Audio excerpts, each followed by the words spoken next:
thinking, why stereotypical thinking is there in the patriarchy, and how we are going to face it, and what kind of genres are there. For example, in 1860s and 19th century, lot of women started to come out of in the Victorian age, and after that as well.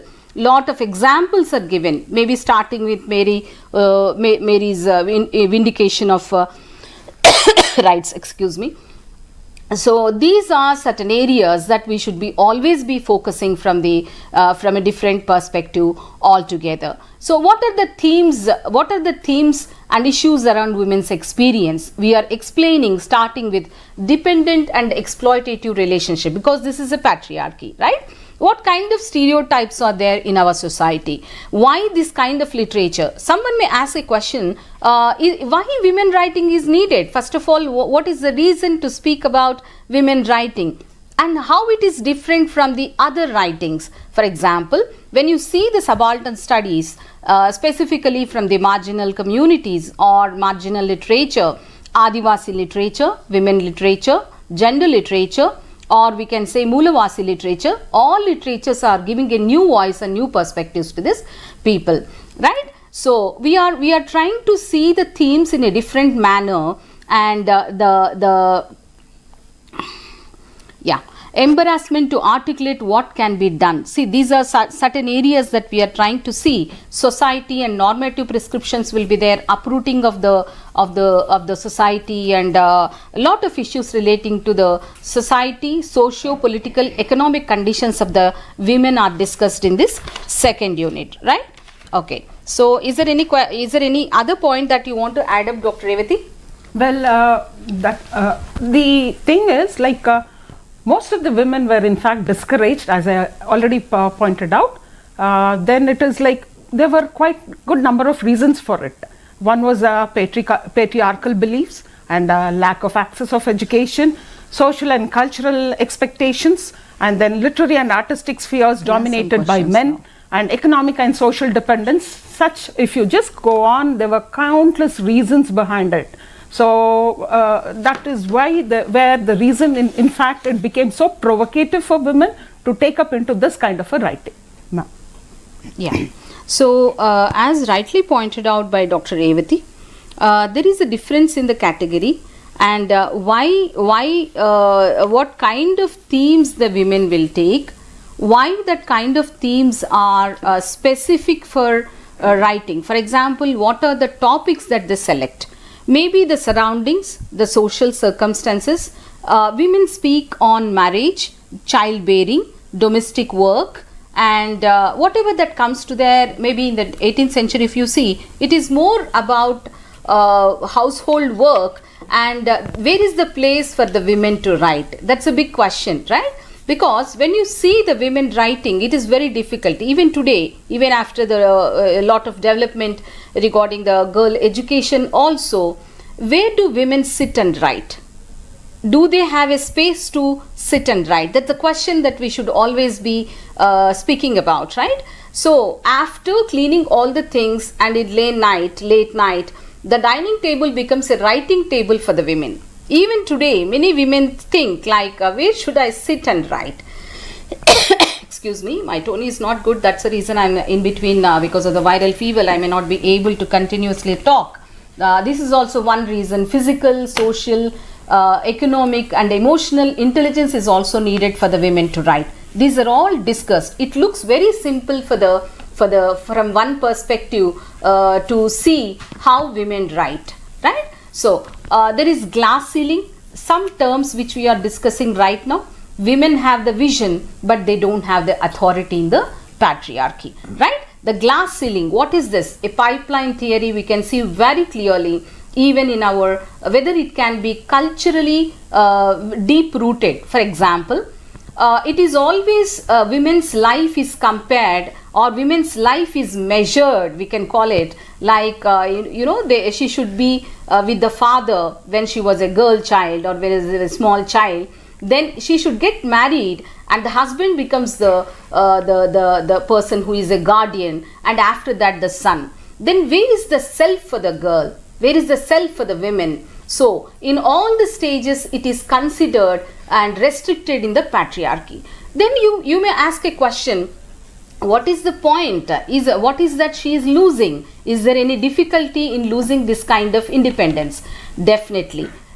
Sometimes women don't have a space for themselves. That's what, whether it can be in the personal space or in the professional space, right? So multiple roles that she plays is also one reason in the patriarchy. Coming back to the next point here, how they are going to have different kinds of discourses, whether it can be with the society or how personal is political. This is also one point. I think from the 18th century, Dr. Revathi will focus on how it started in writing of self, right? Some points that you can ponder on. How women writers throughout the history struggled to write what their emotions are, what their expressions are, what kind of feelings they undergo, and what kind of engagement they have with the society and the family. These are some points which we discussed in the first unit of women writing in English. Yeah, Revathi, you want to add up to something? Well, there were quite a good number of issues. In fact, if you look at Virginia Woolf's writings, and there where she has mentioned a lot of problems she had to face when she had to come up, and that's how she has also brought out an essay based on her own speech called Professions for Women, where she tries to bring out, like, there's a kind of an inequality between professions, may it be, in terms of financial structure, or, in a societal way. It's like there's a lot of inequality and there's a lot of discrimination. This is what she wanted to voice out. Yes. So when we say like the women in the 19th century, there are a lot of overwhelming facts that we can discuss. Specifically, I can read out some points from this place, like how the author, the text, reading and writing happened with them. And the weapon is the pen, because without writing, and how the documentation, why the documentation is very, very important for the women is because unless and until they document the experience, it is not going to be in the history, right? Again, the one question comes to us. I think she has got a question here. Yeah. Why women write, and what is the place of women in the history, right? Yes. Yeah.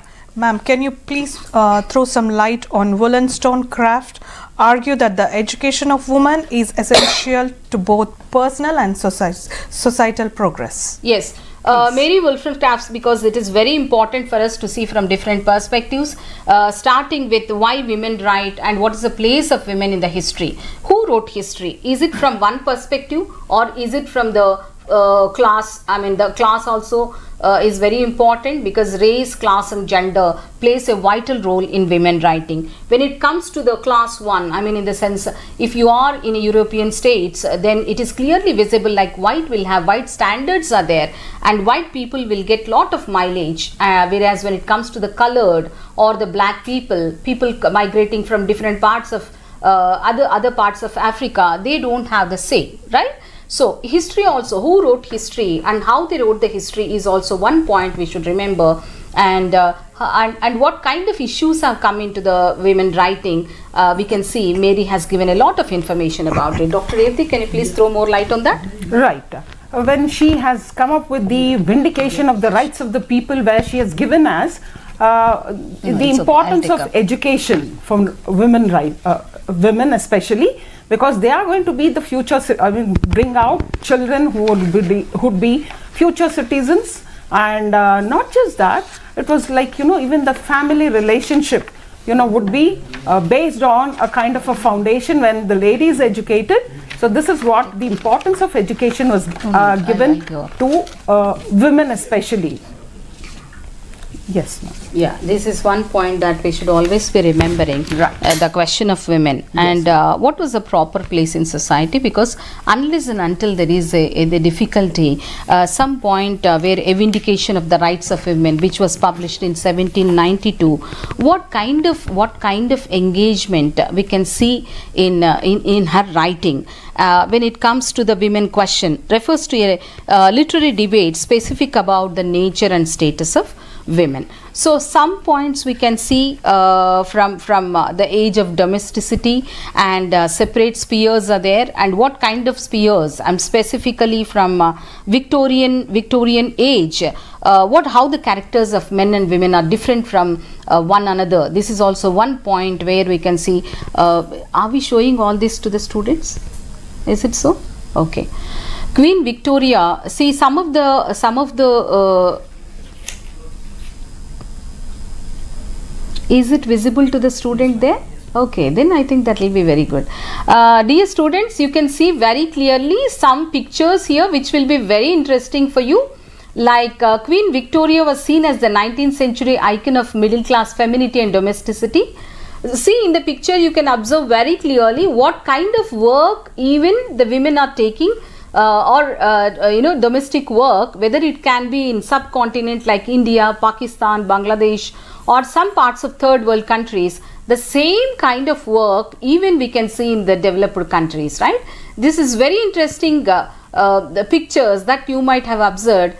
A lot of things have changed in the society. In spite of all the technology, we still feel the responsibility of the women is cooking, cleaning, washing. This is not exempted because the patriarchy is deeply rooted. We thought of 18th century, 19th century, and we do celebrate every year women's movement. Right, Dr. Revathi? Yes, ma'am. But in spite of all said and done, it is very clear what duties to perform by the women are clearly maybe it is not written anywhere, but this still in spite of that we can see it has been continued. Yeah, anything that you want to add up, ma'am? Well, ma'am, that is again there, as you said, there are spheres which is like public sphere and personal sphere, where the woman is not supposed to be, stepping out into the public sphere, and where it was, women writing, that is how it was, based on that was condemned, because they did not appreciate her works being published or printed. And if you can just get back to Charlotte Bronte, if you remember that is how she's come up with a pseudo pen name called 𝗂𝗽𝗺𝗺, and that is how people wanted to went out, and they were always undermined them. They said, like, it's like women mostly are without their mind. They do not have this cognitive efficiency. They are supposed to be as an angel of the house, or just kind of a silent or a mute person looking after her children, her husband and house being, and so on. Yes. Yeah. Adding up to what Dr. Revathi was trying to tell, women are expected to stay at home and motherhood was seen as their main objective. For a moment, I think any caller any student may get an idea or may get a query stating like, is there any change in the taking the responsibility or the duties performed by the women then 18th century or 19th century, 20th century, even now in the modern era, right? So it is considered to stay at home and motherhood was seen as the main objective, right? Women are expected to have a moral duty towards their husband, family and society. It is very clearly indicated because lack of education was one point. Second is accessibility for education is not there at that time, and in spite of all said and done, the voting is also not there for them in the society then, right, ma'am? Right, ma'am. Yeah, even the citizenship, which was most talked about, also was like was not given to them. So like they had hardly considered women to be some kind of an entity. In fact, they were not given their due respect or due responsibilities or due. Yes, ma'am. Yeah. I think Dr. Revathi was giving some points which are tightly related to the women's social status, because you can see in the slide how clothing was, the garments that they used to wear. It is almost similar with Indian subcontinent as well, right? Representing the women's social status, how they wear, what kind of accessories they wear during the Victorian period was highly contrasted between the social class and the attitudes. So it is representing, even today you can see very clearly, the moment if you wear a kind of the cost of living of particular individual is clearly visible in their in titling the classes as well. This is also one of the prominent reason that women started to write. They are beautifully decorated for the ballrooms, and they are accompanying with the husbands. But what about their personality? That's a very big question for the women, because unless and until they have that kind of a quality, that the urge to come out, they are not the machines to produce the children, but based upon their personality is also one point that we have to be thinking, right? Yeah, you can ask the question, women self-writing. What is the purpose behind self-writing, right? Yeah. I think Yeah. Ma'am, Dr. Revathi ma'am, could you please give an insight of women's self-writing and purpose of it served for women? Right. Purpose, as we all know, self-writing was, in fact, I already mentioned, it was a kind of an outlet for the people to, women especially, an outlet for them to come up and come out of it, and then they just wanted to kind of bring out their personal writings also, maybe probably about their life, and in order to inspire others. So the family writings called the family book had also come up with it, but only thing was, the problem was there was a kind of tinge of exploitation. Probably the information which they would like to bring it out may not land into the rightful hands. Probably they might, and they were supposed to be quite authentic and quite truthful to what they are writing, but that didn't happen, because they were not supposed to spell out what was going on. Most of the time it is the domestic violence and so on. So whatever you call it as self-writing and an autobiography or whatever it is, they were up to some extent not very honest about what they were writing. So that is how, and the purpose was it is like, again, as I told you, it would kind of bring them a kind of a solace, and it could bring them some kind of a self-satisfaction as to what they were writing and working on. Yeah, this is one point where we are starting with the unit 2, where we said about why they are writing, why women are writing, and what kind of writing it is dealing with. Is it personal, is professional, or personal is political? Because it's very, very important for us to understand the layers of oppression was there, a stereotypical thinking was there, and glass ceiling was there. Education is not the part of the women at the time, not the rights are given to them. So vindication of rights is something which we can see very, very important in women writing, because in the feministic discourse, in all the first wave of feminism also, we speak about where is the space and voice, right? So the professionally and personally, we can see these 2 points are very, very important in understanding the gender in 18th century. Coming to 19th century, we started with a very few writers, but the documentation is not done, or whatever the documentation is there, it was not properly published, because unless and until if you are not a coming from a class, or if you are not a male person who can write and get published, I mean, it's a very difficult for at that moment, at that point of time, that people are not ready to accept that women have got the brain, right? So they used to change the names of the women writers. They used to think like the woman has to used to take a pseudo name so that she can get a publisher, and whatever the ideas that should be represented from the pen of a male perspective. But a writing, how a male writes, how a female writes, we can even the narrative style will be different. How a women writer gives the description of the family, the relations, the emotions connected with that, and the poetry that comes around, maybe the things and the themes that is coming around, like whether it can be Jane Austen, or it is completely about the 5 sisters dealing with the family, the hierarchy, and it is all connected with marriage, children, and the motherhood. But whereas when the men writer or the writers from the mainstream, that's what the literature speaks on, right? They speak about the business, the politics, the intelligence. So the engaging with the society is more wide and the exposure for the man is more wide. That is a basic difference between women writing and the men writing. 𝗬𝗎 theory, she argues that the psychic of men, and I think you can see here Nancy here, she argues that psyche of men and women are structured differently because of dissimilar childhood experience. I think you all agree with me.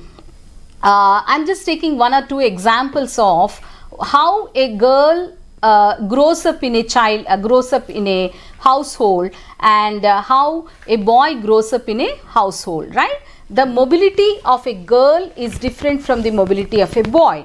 For example, what kind of works are engaged in the household? Cleaning, sweeping, cooking. This is all concerned with the girl child, and it is taught right from the childhood. Whereas for the boy, it comes as a right. That means there is no need for them to be a part of a domestic work. Can you see the difference? The experiences of a girl is different from the experiences of a boy. That's what Nancy is trying to see from a psychological perspective. You can critically point out what kind of exposure is given to the girl child, whether it can be a travel or even for that matter the toys that are given to them and the gift that we give to the girl. Generally in any society, ball, bat or the sports related gifts are given to the boys. That means it's very clear. Whereas when it comes to the girls, maybe in the 18th and 19th century, they used to give the knitting needles, right? If not, they give the kitchen set of a kitchen where they tell like you have to cook. It's not like as such the society is giving a fixed role to state that you are a part of the society and the exposure given to the girl is different to the boy. So it is the change in the perspective of the society that needs to be changed, that towards the argument of women writing, because the space is required, the voice is required. Maybe it started in 18th century and it is very clearly given in our course that we should be rewriting the history from a different perspective, and the narrative styles are different. Can you throw more light on that from the 19th century, Dr. Revathi? Right. So this is like, I just wanted to add a few points to it, where even gender differentiation also starts at home. It's only basically this dissimilar kind of an childhood experiences that causes this kind of a gender differentiation. Actually speaking, at a very young age, the children get to know that it's all because of the parental upbringing. Okay, and then there's a kind of also the ego, the confined ego of a girl, right? And when it comes to a boy, that is like, he usually gets inspired by his father, gets connected with his father, whereas a daughter connected with her mother. And this is how there is a kind of an imitation, or you can call it as, or you can, they start to behave in that similar fashion. And that is how it is like, comes up this kind of a gender issue, where male and female, and that is how it reflects on women's writing. I would like to add on a point. That's why we are studying women writing in English but not men writing in English. Okay, one more question to Dr. Maduri ma'am. Ma'am, can you please tell about the Wollstonecraft, Mary Wollstonecraft, and her works? Yeah. The role of, Mary Wollstonecraft, she took birth in 1759, and vindication of the rights of women. This is very important. As Rini said, why it's about women writing, why not it's about men writing?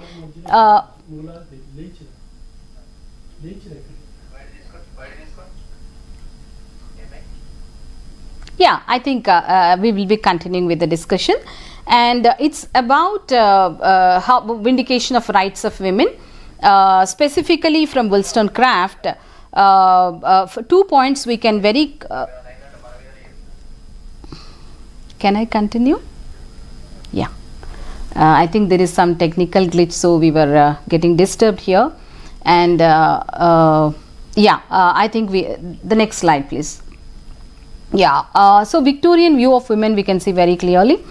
challenges to traditional gender roles, especially women's submissive place in the society, and industrialization led more lower class women to wage labor, gave middle and upper class women and access to education and social opportunities. So this is something which is very, very important at that point of time. We are discussing from the Wollstonecraft's time to the present scenario, and it is Victorian view of women. I mean, Victorian age is represented in this particular slide. Women question in the Victorian era. Victorian society idealized the angel in the house, the selfless, devoted domestic women. In the earlier discussions also, we were trying to see why women are represented, how they are represented, and what kind of engagement was there with them with the society. Is there any political say for them, or do they have rights to vote? Voting is still for many countries it is not it's a luxury for some of the countries even today. Women are not supposed to be part of a political opinion, right? So these are certain areas that we will be very clearly trying to understand from the Wollstonecraft. The changing world of consumerism helped women to leave home. Women had to go outside the suburban houses to shop in downtown department stores. We are seeing the history from a different perspective, because at that time, I can say even in Indian subcontinent 100 years back, pre-independent movement, we can see women are confined between the four walls of the home. They are more related to domestic work rather than coming out with their opinions. Pre-independent period, documentation of women writers is very, very less. As pointed out by Rini, while she asked why it is only women writing, because it is all about writing in general, but not specific about women experiences, women engagement, women discourse, and how their lives are different externally and internally. These are certain areas that we can see our courses are trying to see from a different perspective, from margin to the center. Anything you want to add up, Dr. Revathi? Yes, ma'am. Like as you said, 19th century was a purely industrialized kind of atmosphere. Industrialization was going on, where we could see most of the women in terms of, especially with the lower strata of people, were in kind of a very poor quality. And though it was a kind of a change was coming in, but it actually did not seep into all the levels, all right? And women as such, when you look into it, were trying to, even in terms of profession, there was a clear demarcation. Women weren't, I mean, though they were allowed to work, but still it revolved around certain professions only. Like they would be either a companion or a school mistress or a nurse, something which was quite, very homely and comfortable and a kind of a domestic atmosphere. But of course, there was a kind of a disparity in terms of profession also, though it was, we were closely coming towards 19th century. Yes. Okay, so these are some points which are covered from the 19th century. I am trying to see what is the women question in India, because this emerged in 19th century in India. Before pre-independent India, education was not one point which is very, very important, and girl children don't have a schools, and that's the reason at the time of when the British Empire thought of in 4 parts of India, which is again can see education is very, very important. I think in the contemporary society in India as well as in the world, they made it a fundamental right, because as a constitutional right, women should, girls should be, or the child education is very, very important. But we are trying to see from the 19th century point of view, what was the situation at that time. This was the period marked by the growth of middle class reforms. Reforms in the sense, India was not like, what you call Akhanda Bharat, or it is not in only one part of India. The lot of royalties were there, lot of small kingdoms were present. Only after 1947, when we got the independence, small states all together, it became a free India, freedom. After the freedom movement, we became an independent India, right? So this was a period where marked by the growth of middle class reform movements. We can see Sati, Raja Ram Mohan Rai, who got educated in a foreign society, and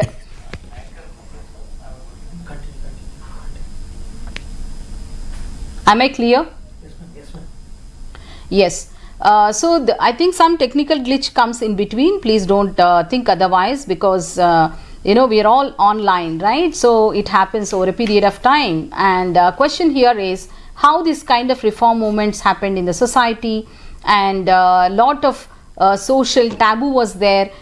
That is at some point of time women also became the part of independent movement in India. So these are some points that we can ponder when we look back. Sati, prohibition of widow remarriages.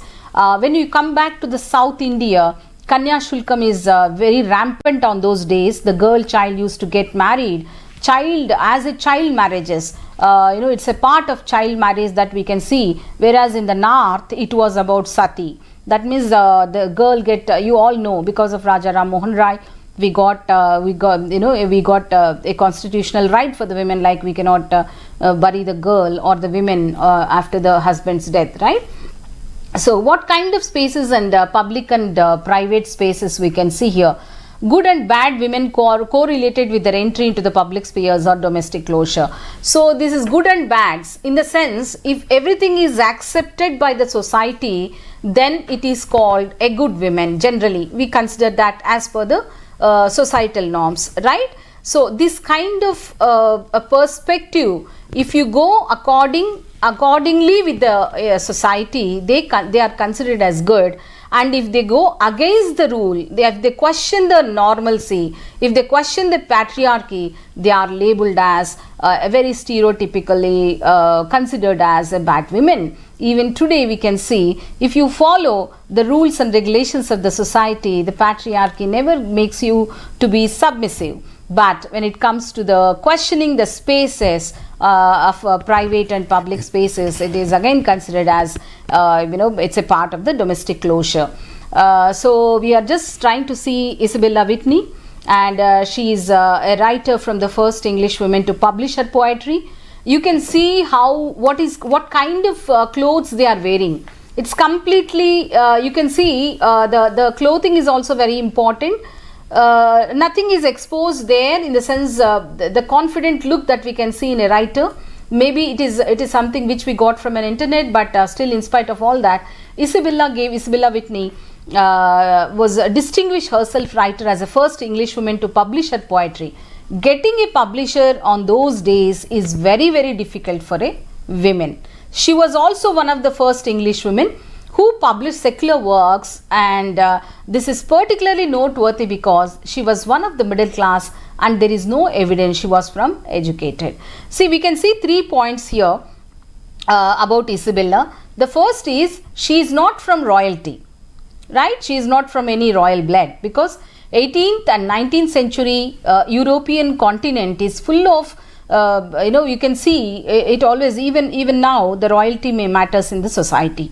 So she is not even educated person, but she is someone who was able to get a publisher, and she is considered, maybe in course of time in the research we come to know whether she the first one. Until now she is the first one who published her first poetry in English. Coming to Aphra Behn, she is born in December 1640 and was also an English playwright. Because of paucity of time, I am trying to give only a bird's eye view here, because so many writers are there.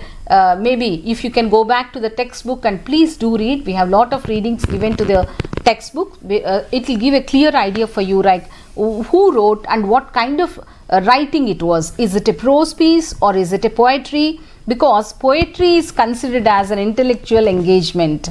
When you write a story, people don't take you serious. But if you write poetry, it is something which is considered as an intellectual engagement, right? So she is someone who represented playwright, because Shakespearean plays are always considered. There is a big question even in the women discourse. We see, like if Shakespeare has got a you know, if she had a sister, then what might be the fate of a sister of the Shakespeare? See, this is also one question that comes again and again in the women writing, right? As one of the first English women, we are again coming back to Aphra Behn. As one of the first English women to earn her living by her writing, she broke cultural barriers, served as a literary role model for latter generations of women authors. You can see the first, whoever might be the case, whatever might be the case in the society, women or the man for that matter, is it a brown or a yellow, we call it's a very colored, or it can be the European person. The first person who comes and questions is always a difficulty, right? So these are certain women who are path breakers. You want to give a question for us? Yeah, I want to give a question to Dr. Revathi ma'am. Ma'am, can you please give our classic Virginia Woolf writer, can you give the obstacles that she has faced to unable to overcome as a writer? Right. So Virginia Woolf, one of the most significant modernist writers of the 20th century, faced a number of personal, societal and professional obstacles throughout her life and career. Now these challenges, many of which were deeply tied to her gender and mental health, influenced her writing and her views on women's roles in literature and society. Now some of them were like, gender discrimination in the literary world. That was one of the problem, and her own mental health struggles, and the burden of domestic responsibilities, then financial insecurity. So it was a career as a writer was marked by numerous personal and societal obstacles, ranging from gender discrimination to mental health struggles. Take the call. Sorry. Yes, press it. Hello. Hello. Hello. Hi. Yeah. Hello. Please. Doctor, ma'am. Yes. Hello. Hello. Yeah. My name Please is put. Krishna, ma'am. Yes. Please put your question. Ma'am, actually, when I did write the examination, and I did some words particularly on the examination. What's the solution you are giving? This is out of question. This is nothing related to the discussion. Sorry. I think students will have lot of questions relating to the exams. Definitely we understand your anxiety, but kindly see that when it comes to the examination point of view, this is something very, very important for the students as well. If you go through our courses, and we are very clearly giving self-learning material, whether it can be any course, because for a BA literature students, they have to study. I am just giving out of a bird's eye view of what happens with our courses as well. We have discipline specific elective courses 6 and each of 5 credit, and definitely if you go through our learning material, it is self-learning material. That means you can read very well, you can answer it, and if you do some practice, it won't be difficult, my dear student. Just now I received a call, right? Okay, let me go back to the discussion about why women or why a stereotypical or breaking of stereotypes are very, very important from the Victorian point of view. Can you see 2 photographs here? I think it is very clearly visible for all of you how rows of women sitting in sewing machines making various items of clothing for the Cellar clothing company in the photograph is clearly visible. At the time of industrial revolution, it is the women who are part of industry. I think we are getting a call. We'll take a call. Let's take a call. Take up the call. Yes, Hello. dear student, tell me what is it? Akkad chudama. Yeah. What's Hello. your question? What's your question? Yeah, good afternoon. This is Tanvi from Hyderabad. I have a question. Yes, sir. Since we are talking about women's writing in English, these days we have seen that academicians as women. My question is that why don't they include any women writers? If you talk about American literature, any course in American literature or British literature for that matter, why are women writers not included in the syllabus till date, down to this day? It's a wonderful. We have a lot of women, women syllabi framers. Why are women writers not included in the syllabus till date? Yes. Down to this day. Yes. That's my question. Yeah. Thank you. Thank you. Thank you. This something which is very interesting. That's the reason, because it is always considered whether it can be in literature or in science. Intelligence of women is always questioned. For example, if a girl is studying very well, end of the day there is a question, what next? See, she got into an engineering, or she completed her graduation and she completed her masters, and the what next will come to a girl but not to the boy, because the whatever the intelligence of a woman is always questioned, and to prove a point that she is a successful person, she has to prove again and again. I really appreciate the question that has come now, because for two reasons. Why it is not included? Because in the board members also we find many men, and we are not hating here any gender, but how the society works, what kind of decision making will go in the board of studies, and who are the takers who will publish a women writing. If some women writes in 18th century or 19th century, even to find a publisher is a difficult question. But in the academia, there is a change. You can see some other literatures are also being included. For example, the marginal literatures. I am just giving an answer for that question. Giving to that question, the thing is how Dalit writing or marginal literature is also part of. Is it my voice clear? Yeah. So we are speaking about the marginal literatures like women literature, or it can be Dalit literature, Adivasi literature, or literatures which I mean they don't have even the script. So these literatures are also considered into the mainstream now. Definitely your point is very important, not only from an academic point of view but also inclusion in the society. Okay, let me come back to the topic of what we are discussing now. I think maybe you will get an answer, and overnight we may not be getting an answer because we don't find any difficult questions, and that can get an answer immediately, right? Yeah. See there. Hello. Hello. Hello. Hello. Yeah, please put your question. Namaste, madam. I'm calling from Bangalore, Mrs. Monty. Yes, ma'am. Very suggestions again. I'm asking Revathi madam too. You are telling about Shakespeare, no, madam. Give me some explanation about Shakespeare, madam. You mean to say about Shakespeare? Yes, yes. No. We are speaking about not the Shakespeare, but Shakespeare is a celebrated, the writer, like he's a dramatist, right? Then if he has got a sister, it's a very, very question which is related to what we can call a hypothetical question. Yeah. Is she able to publish, or is she able to get the space for the drama? See, A Room of One's Own in Virginia Woolf work, she says, what is the space given to the women? Do they have a room with a lock and key? Are they economically independent?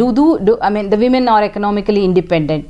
These are some questions that we can see even in the Virginia Woolf's writing, right? So, how professional experience is a part of women's writing, and how personal experience, because that's what we speak on, personal is political, right? Okay. Revathi ma'am, you want to give more explanation about another writers in that particular age or group? Ma'am, you continue. Yeah, you continue. Continue with that. Okay. So, coming to the next one, we are speaking on Virginia Woolf, professional experience. It is evident that women has the power to raise to whatever she wishes as long as she is ambitious enough. See, these writers are not for the writing's sake. Maybe you may look, maybe this conversations looks very different from the regular conversations, because all the women are speaking about the women for themselves. The first is voice is clear. The seriousness is not there either in the subject nor in the institutions as well, because when you see the seriousness of an institutional, that means we can see how the policies are made. See, these are some points that we have to ponder right from the policy decision making, whether it can be in the first 5-year plan or the second 5-year plan, we can see 1860s, what kind of word is given. So these are certain rights that we are speaking about again and again in the women writing, whether it can be the first wave of feminism or the second wave of feminism or third wave of feminism, and now in the very contemporary fourth wave of feminism. Take the call. Hello. Hello. Yeah. Please put your question. Ma'am. Yes. Yes, please. Yes, ma'am. Actually, I wanted to ask about women's writer. Like, it's about women's writing, right? Yeah. So I wanted to ask, are there any significant works of women in the recent times in India, like in English, of course? Like, we have Arundhati Roy, but other than that, like, do we have any others that we can, go through one? Yeah. Such a good question. Please listen to your answer.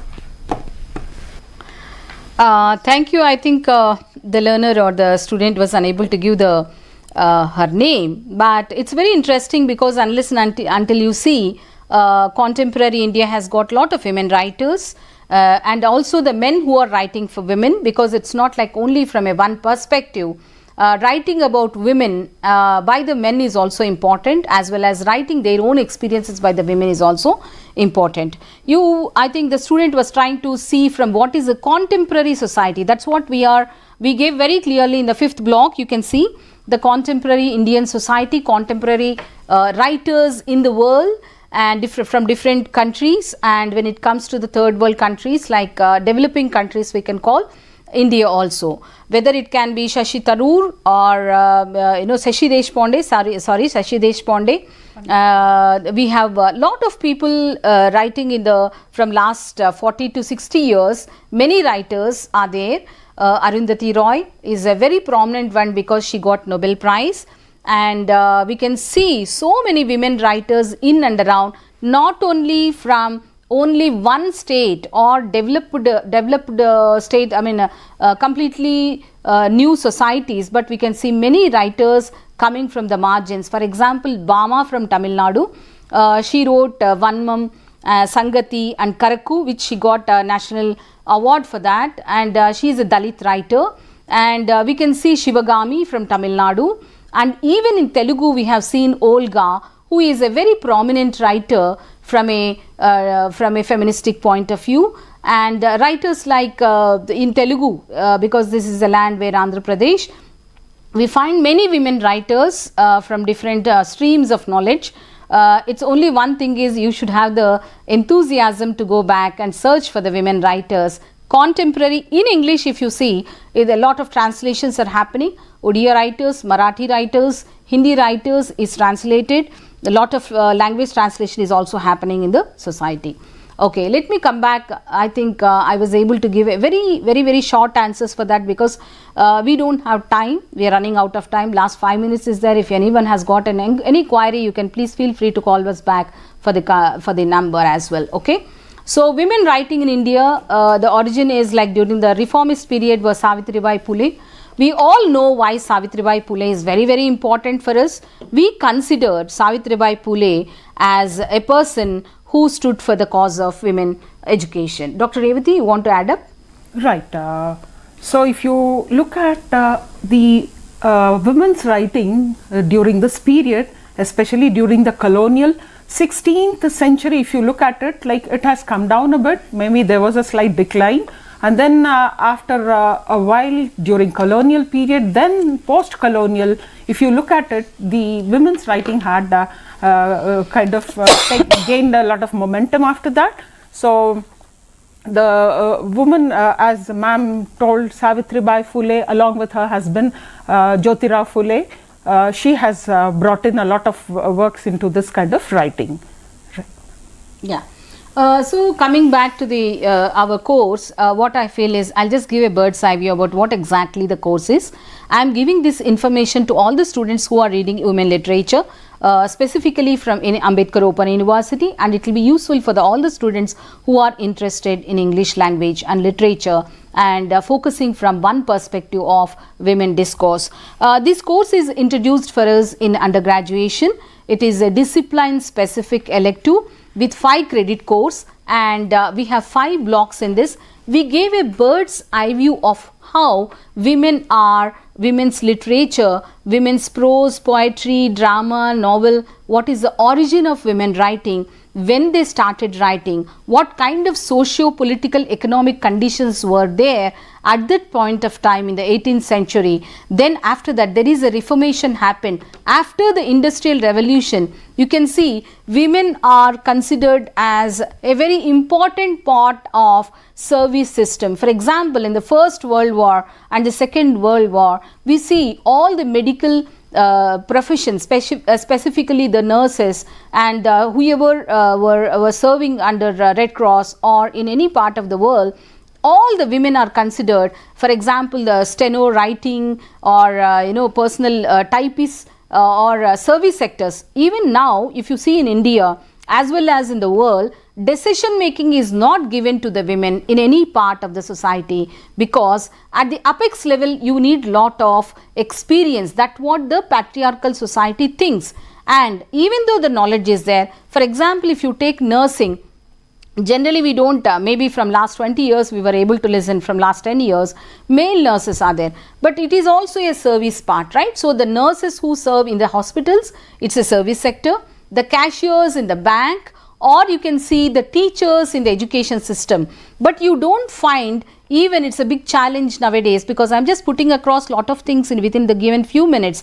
You don't find vice chancellors where we have 400 plus universities are there under the University Grants Commission. Why this happens? Because again, lack of leadership, academic grooming, this can be one professional part. Coming back to our point, maybe in the 19th century or 20th century, we can see gradually, the patriarchy or the society started to change.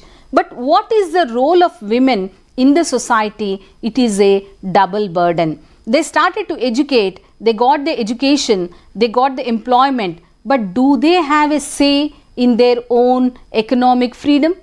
That's a big question. It's $1 billion question even now. Can they take the decisions independently? What about the widows? What about the single women? What about the women who are from the rural areas? Because we see many women in the agricultural area, but on whose name the farmland? Why farmers, the suicides are more, only male farmers are suicide is more. Why female farmers are not more in number when it comes to the suicide? See, these are all the very simple questions that we see around, but there is a deep roots are there, there is a silences are there, where education is only one point of time. We can understand services are given only from a very, very peripheral point of view, and lot of things has to be done again and again. The engagement from the service sectors, engagement from the society, engagement from the social voices are very, very important in women writing. Coming back to the last point, where intersectionalities, because in other societies, maybe in the European countries, we can see class, race and gender, right? So they are belonging to either they come from the first class society or economic class society or business class society is very, very clearly mentioned. When it comes to India, it is about the class, caste and gender. And gender also got a lot of its spectrum now, because we are not speaking on male, female, but the other. It is very important question when it comes to women engagement as well. So with these few points, I am very overwhelmed to be here for this 1 hour. Trust you all will enjoy the session, and you read the course, and definitely you are not only going to be having a lot of information, but thoroughly it will be a point where it will be something we can see for look forward for other courses as well. I profusely thank Dr. Revathi for being a resource person, and Rini for being in the conversation with us, because Ambedkar University is a first university in the India, and it is very important for us to be part of the education system. Thank you so much. Namaste.